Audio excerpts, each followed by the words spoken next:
True believers, it's comic book day. Let me show you what I got. First up is X-Men Blue issue number 1. The younger versions of the 5 original X-Men that have been time displaced from their time and put into today's time have started their own team away from the rest of the X-Men. And the first villains they take on are Black Tom Cassidy and the Juggernaut. It was an okay first issue for this series. There is a little bit of a twist at the very end, but honestly, you could probably see that coming from a mile away. Justice League of America issue number 4. This is the finale to the Extremists storyline. This is a great first storyline, and it's interesting to see Batman work with his own version of the Justice League. There's also this last little arc at the very end of this issue that may play into the overall Rebirth story. Titans issue number 10. This is one of my favorite titles coming from DC right now. The team has taken on the Fearsome 5, and they get their asses handed to them. Luckily though, Bumblebee looks like she's rejoining the team. We also have a new costume for Mal Duncan, although I'm not really quite sure whether or not he's going to be joining full time or not, but still, I really hope he does. If you're interested in the Rebirth story at all, you should be reading this title.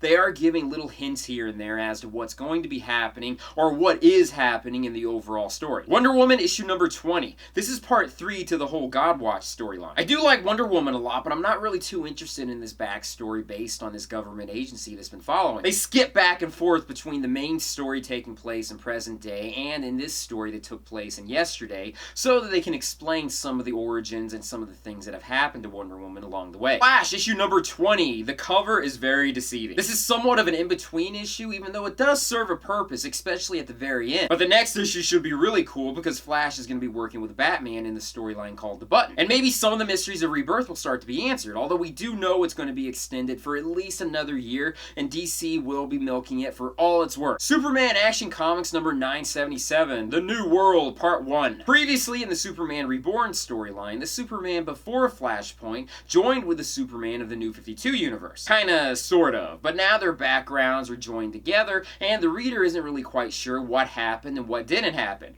This issue starts to explore that. This issue goes back to the very beginning when Superman was jet rocketed from Krypton to Earth. If you ever read the Secret Origins storyline, this issue borrowed from that a lot. It's not exactly the same, but it is very similar. Also, Hank Henshaw is brought back into the mix, and I've always liked him as a villain, so I'm curious as to see what he's going to be doing in the overall story. This first part to this storyline didn't give too much information, but it did give enough for the reader to know that Superman's background has been altered somewhat. But there are a lot of unanswered questions that DC deliberately stayed away from that they probably want to talk about more in future issues. Finally, I got Skull Island, The Birth of Kong, issue number 1. This is not what I was expecting. I thought this was going to be a prequel story taking place in the 1940s. Turns out it does take place in the past, but more of the recent past. This takes place in 2012, where the son of Houston Brooks, Aaron Brooks, leads a team to go back to Skull Island. If you don't remember or if you didn't see Skull Island, Houston Brooks was one of the scientists that escaped. Not gonna lie, this is somewhat of a letdown. I'm not really too interested in the human aspect of this. I was really hoping to see more of the monsters. We don't even get to see Kong in his entirety in this. We just get to see his hand and we get to see his feet. Unless you count his face on the cover, which I guess that counts. I'm gonna hold out until the next issue. I'm hoping that we're gonna be able to get a little bit more background on Kong, or at least get more action with all the giant monsters. But that's it. That's my comic load for this week. What'd you guys get? Leave comments down below and let me know. Thanks for watching me in this video. Be sure to check out my Patreon site when you get a chance. Check out my social media sites, my websites, and everything else out there.